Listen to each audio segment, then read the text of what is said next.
கூட்டணி கட்சிகளுக்கு தொகுதி ஒதுக்கீடு, வேட்பாளர் அறிவிப்பு, அறிவிக்கப்பட்ட வேட்பாளர்கள் மாற்றம் என தமிழக அரசியல் களமே சூடுபிடிக்க தொடங்கியுள்ளது. இந்நிலையில் மாவட்ட வாரியாக தொகுதிகளின் நிலவரத்தை இந்த பகுதியில் நாம் பார்க்க இருக்கிறோம். இன்று நாம் பார்க்க இருப்பது தமிழகத்தில் அதிக தொகுதிகளை கொண்ட வரிசையில் 2ஆம் இடத்தில் உள்ள வேலூர் மாவட்டம்.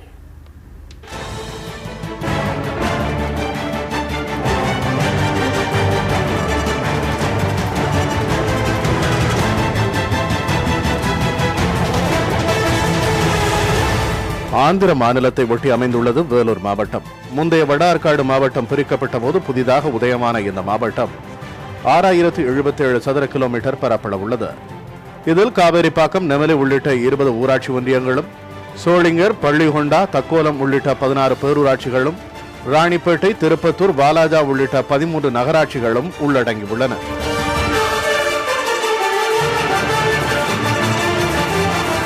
புகழ்பெற்ற வேலூர் சிஎம்சி மருத்துவமனை, ஸ்ரீபுரம் தங்கக்கோவில் உள்ளிட்டவை இம்மாவட்டத்திற்கு சிறப்பு சேர்க்கும் இடங்களாக உள்ளன. அதிக அளவிலான பயணிகளை கையாளும் அரக்கோணம், காட்பாடி, ஜோலார்பேட்டை ரயில் நிலையங்களும் இம்மாவட்டத்திற்கு உட்பட்டவை.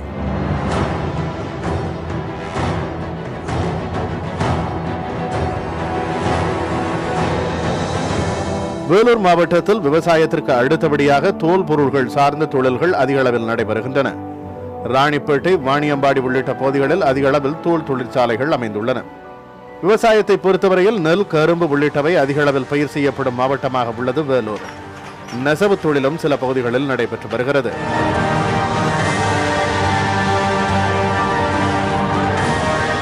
அரக்கோணம், சோளிங்கர், காட்பாடி, ராணிப்பேட்டை, ஆற்காடு, வேலூர், அணைக்கட்டு, கேவிக்குப்பம், குடியாத்தம், வாணியம்பாடி, ஆம்பூர், ஜோலார்பேட்டை, திருப்பத்தூர் ஆகிய 13 தொகுதிகளை உள்ளடக்கியது வேலூர் மாவட்டம்.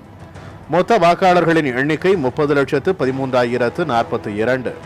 இவர்களில் ஆண் வாக்காளர்கள் 14,88,256 பேர், பெண் வாக்காளர்கள் 15,24,721 பேர், 3ஆம் பாலினத்தவர் 65 பேர். அதிக வாக்காளர்களை கொண்ட தொகுதியாக குடியாத்தமும், குறைந்த வாக்காளர்களை கொண்ட தொகுதியாக கேவிக்குப்பமும் உள்ளன. கடந்த 2011ஆம் ஆண்டு நடந்த சட்டமன்ற தேர்தலில் 7 தொகுதிகளில் அதிமுகவும், திமுக, தேமுதிக, பாமக, இந்திய கம்யூனிஸ்ட், மனிதநேய மக்கள் கட்சி, இந்திய குடியரசுக் கட்சி ஆகியவை தலா ஒரு தொகுதியிலும் வெற்றி பெற்றன. வேலூர் மாவட்டத்தின் முக்கிய பிரச்சனைகள் என்னென்ன? எதன் அடிப்படையில் வேலூர் மாவட்ட மக்கள் வாக்களிக்க போகிறார்கள்? கள ஆய்வில் கிடைத்த தகவல்களை இனி பார்க்கலாம். 2009ஆம் ஆண்டிலேயே மாநகராட்சியாக அறிவிக்கப்பட்ட போதும் இன்று வரையில் அந்த தகுதியை பெறுவதற்கான கட்டமைப்புகள் ஏற்படுத்தப்படவில்லை என்பது வேலூர் மக்களின் முக்கிய குறை. இப்போ பார்த்தீங்கன்னா மாநகராட்சியாக 2009இல் அறிவிக்கப்பட்டது வேலூர். ஆனால் வேலூருக்கு உண்டான மாநகராட்சி உண்டான தேர்வுக்கு உண்டான வசதிகள் எதுவும், அடிப்படை வசதிகள் எதுவும் வேலூரில் இதுவரையில் நடைபெறவில்லை. குறிப்பாக சொல்லப்போனால் பாதாள சாக்கடை திட்டம், அடுத்தது சாலை வசதிகள், இந்த அடிப்படை தேவைகள் போன்ற அடிப்படை தேவைகள் எதுவும் சரியாக நடைபெறவில்லை. குடிநீர் வசதி, முக்கியமாக குடிநீர் வசதி எதுவும் நடைபெறவில்லை. ஏன் என்று கேட்டால் வேலூரில் பார்த்தீங்கன்னா தண்ணீர் பஞ்சம் தான் எப்போவுமே நிலைத்திருக்கிறது. அந்த தண்ணீர் பஞ்சத்துக்காக இந்த தொகுதியில் எதுவும் வசதி எதுவும் செய்யப்படவில்லை. ஒகேனக்கல் என்ற திட்டம் நடைபெற்று கொண்டிருக்கிறது. அதுவும் ஓரளவுதாக நடைபெற்றுகின்றது. சிஎம்சி ஹாஸ்பிட்டல் எல்லாருக்குமே உலக அளவில் பிரசித்தி பெற்றது. அந்த சிஎம்சி ஹாஸ்பிட்டலுக்கு வந்து பார்த்தீங்கன்னா வெளி மாநிலங்களிலிருந்து பல்லாயிரம் பேர் வருவாங்க. அங்கே நெரிசல் நடக்கவே முடியாது. அப்படி அந்த பாதையில் வந்து மேம்பாலம் கட்டித்தருவதாக வாக்குறுதி கொடுத்து இது வரையிலும் அதை பற்றி ஒரு சிந்திக்க கூட இல்லை இந்த மனிதர். ஆனால் கஷ்டமெல்லாம் யாருன்னு கேட்டால் மக்கள் தான் இன்றைக்கி வரைக்கும் கஷ்டப்பட்டு இருக்கிறாங்க. இப்போ எந்த வண்டியுமே மக்களே நடமாட முடியல. இது அதே போல் இந்த குடிநீர் பிரச்சனை பார்த்தீங்கன்னா இன்னைக்கு வரைக்கும் இருக்குது. அந்த குடத்தை வச்சுக்கிட்டு அந்த மக்கள் படுற கஷ்டம் இன்னைக்கு வரைக்கும் இருக்குது. வேலூர் மத்தியில் குணமட்டம் பகுதியில் வந்து ஒரு ரயில்வே பிரிட்ஜ், அது ட்ரெயின் வரும்போது பார்த்தீங்கன்னா அது மூடிடுவாங்க. அப்போ ஆம்புலன்ஸ்லாம் போடுறதுக்கு வந்து அப்படியே நிற்கும், வேறு வழி இல்லை. அது எவ்வளோ முக்கியம். ஆக அந்த மக்களுக்கு அவசிய தேவைகளை வந்து பண்ணணும் அப்படின்னு சொல்லி இது வரைக்கும் நினச்சாங்க அப்படின்னா இல்லவே கிடையாது. அதுதான் எங்களுக்கு பெரிய வேதனை. ஆனால் இன்னொன்று சொல்கிறோம், இந்த வாக்குறுதிகள்லாம் இனி யார் கொடுப்பாங்களோ அவங்களுக்கு தான் அந்த மக்கள் ஓட்டு போடுவாங்க. வேலூர் மிகப்பெரிய மாவட்டமாக இருப்பதால் திருப்பத்தூரை தலைமையிடமாக கொண்டு தனி மாவட்டம் உருவாக்க வேண்டும் என்கிற கோரிக்கையும் வலுத்து வருகிறது. எங்கள் சட்டமன்ற தொகுதியில் படித்த இளைஞர்கள் அதிகம் பேர் இருக்கிறாங்க. அவங்களுக்கு வேலை வாய்ப்பு கம்மி. எங்கள் சட்டமன்றத்தில் தொழிற்சாலை எங்களுக்கு அதிகம் வேண்டும். இதனால் எங்களுக்கு எங்கள் வாழ்வாதாரமே வந்து விவசாயம் மட்டும் தான் நம்பிக்கிறோம். அந்த விவசாயத்துக்கு தண்ணி இல்லை, முடிந்தளவு கரண்ட்டும் இல்லை. எங்களுக்கு வாழ்வாதாரமே கேள்விக்குறியாகிறது. இங்கே எங்களுக்கு விவசாயத்தை நம்பி தான் எங்கள் மக்கள் இருக்காங்க. ஆனால் போதிய மழை சரியாக பெய்யாதனால இங்கே பாலாறு தென்பெண்ணை இந்த நதிநீர் இணைப்பு திட்டத்தை இங்கே அமல்படுத்தணும். இது அமல்படுத்துறதுக்கு யார் கோரிக்கையை எந்த உறுப்பினர்கள் அதை கோரிக்கையாக வைக்கிறாங்களோ அவங்களுக்கு தான் எங்களுடைய ஆதரவு. திருப்பத்தூர் 2,26,000 வாக்காளர்களை கொண்ட சட்டமன்ற தொகுதி.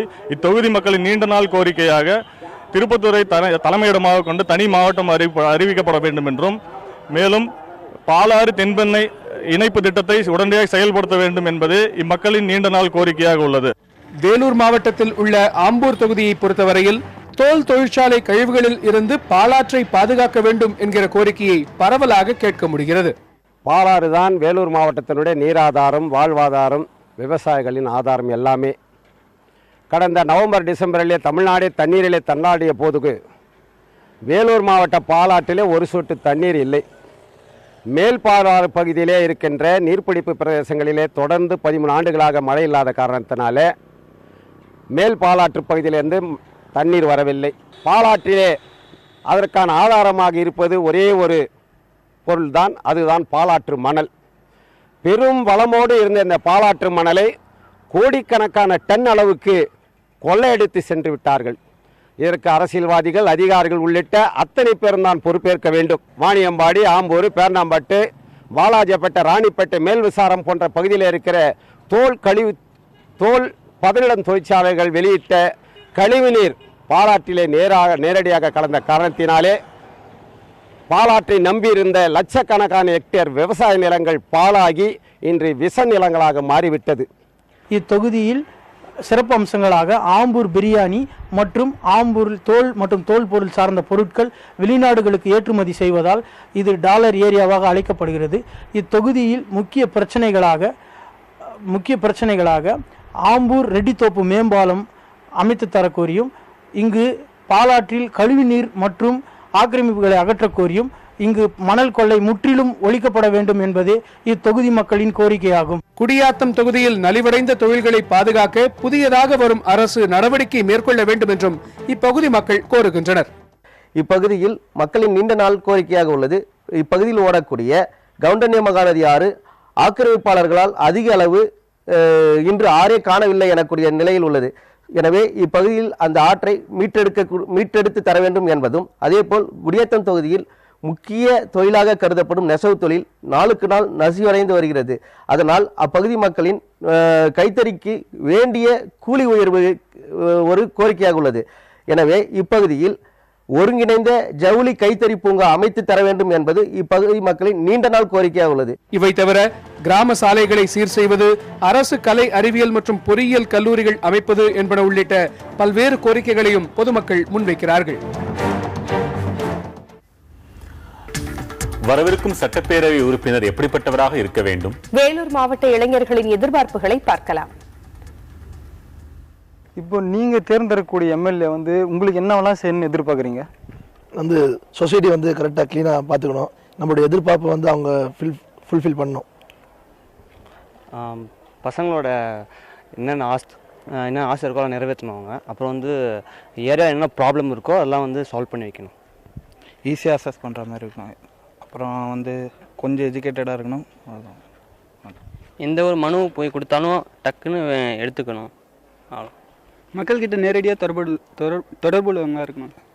நேராக அப்போ தான் பார்த்தாங்கன்னா மக்களோட குறை என்ன அப்படிலாம் தெரிஞ்சு அதுக்கப்புறம் தான் அவங்க ஈஸியாக செய்ய முடியும். அது என்னென்ன தேவை அப்படின்றத தெரிஞ்சுட்டு அவங்களுக்கு என்ன செய்யணும் அப்படின்றத அவங்களால தெரிஞ்சுக்க முடியும். தரமான கல்வியை கொடுக்கணும். எங்கள் எம்எல்ஏ எங்கள் தொகுதியில் இருக்கணும். இப்போ நோட்டா பற்றி உள்ள கருத்து என்ன? நோட்டை நாங்கள் ஆதரிப்போம். ஆதரிக்கணும் சார். ஆனால் நோட்டாக இருந்தால் தான் இப்போ யாரும் சரியாக செய்ய மாட்டாங்க அப்படின்னு தெரிஞ்சுன்னா நம்ம அதுதான் போட வேண்டியதாக இருக்குது. அதனால் அது கண்டிப்பாக தேவை. ஆதரிப்போம். இம்பார்ட்டன்ட் நோட்டா அக்செப்ட் பண்ணுறோம். அக்செப்டட். அது இம்பார்ட்டன்ட் தான். அந்த தொகுதியில் இருக்கிறவங்கள யாருக்குமே நம்ம சப்போர்ட் பண்ண விருப்பம் இல்லைன்னா நோட்டாவில் ஆதரிக்கும். கண்டிப்பாக ஆதரிக்கும். இப்போ தமிழகத்தை பொறுத்தவரை இளைஞர்களை வழிநடத்தக்கூடிய அரசியல்வாதிகள் இருக்காங்களா? கண்டிப்பாக இருக்காங்க.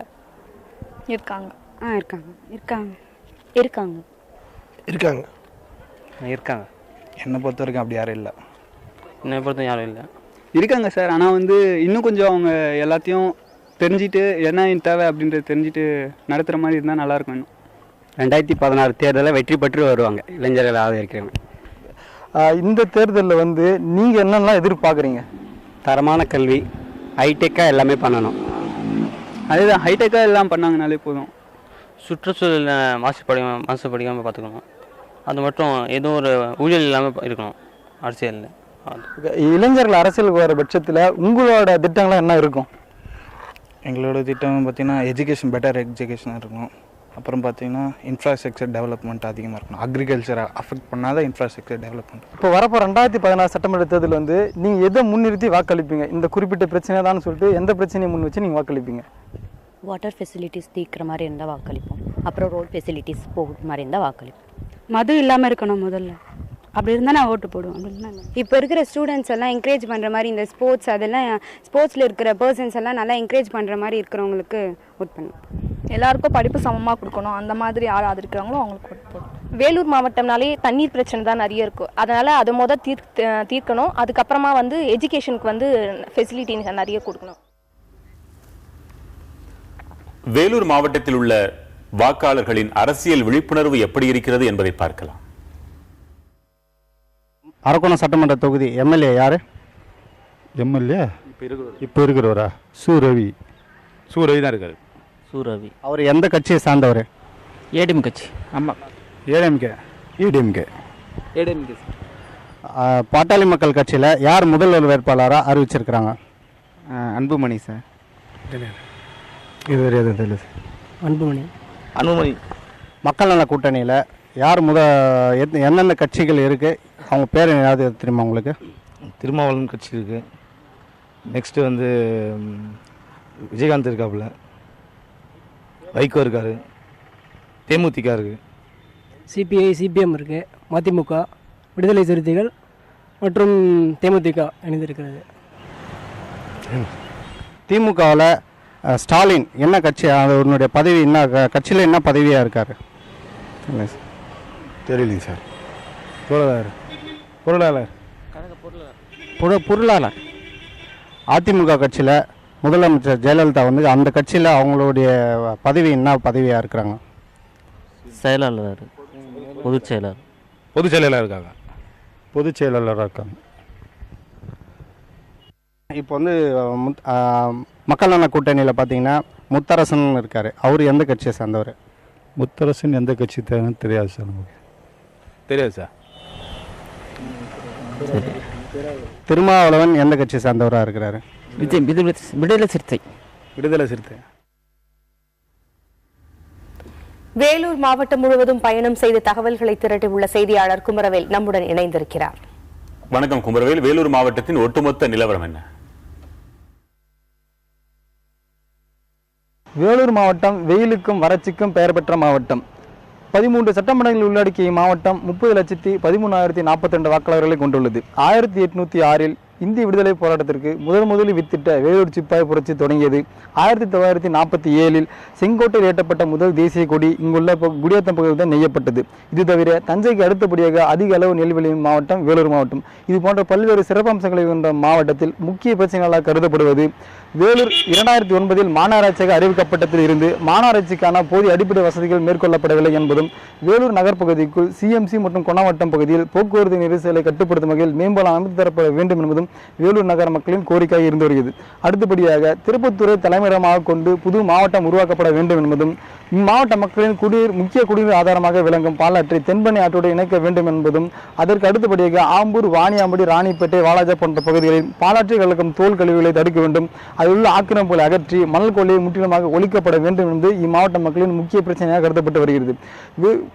குட்டி சிவகாசி என்று அழைக்கப்படும் குடியாத்தம் பகுதியில் நலிவடைந்து வரும் தீப்பெட்டி தயாரிப்பு தொழில் மற்றும் லுங்கி தயாரிப்பு தொழில் ஆகியவற்றை பாதுகாக்க அரசு உரிய நடவடிக்கை மேற்கொள்ளப்பட வேண்டும் என்பது இம்மாவட்ட மக்களின் முக்கிய பிரச்சனையாக கருதப்பட்டு வருகிறது. இம்மாதிரி பிரச்சனைகளை முன்வைத்து வரும் சட்டமன்ற தேர்தலில் வேலூர் மாவட்ட மக்கள் வாக்களிப்பார்கள் என்றும் கருதப்படுகிறது.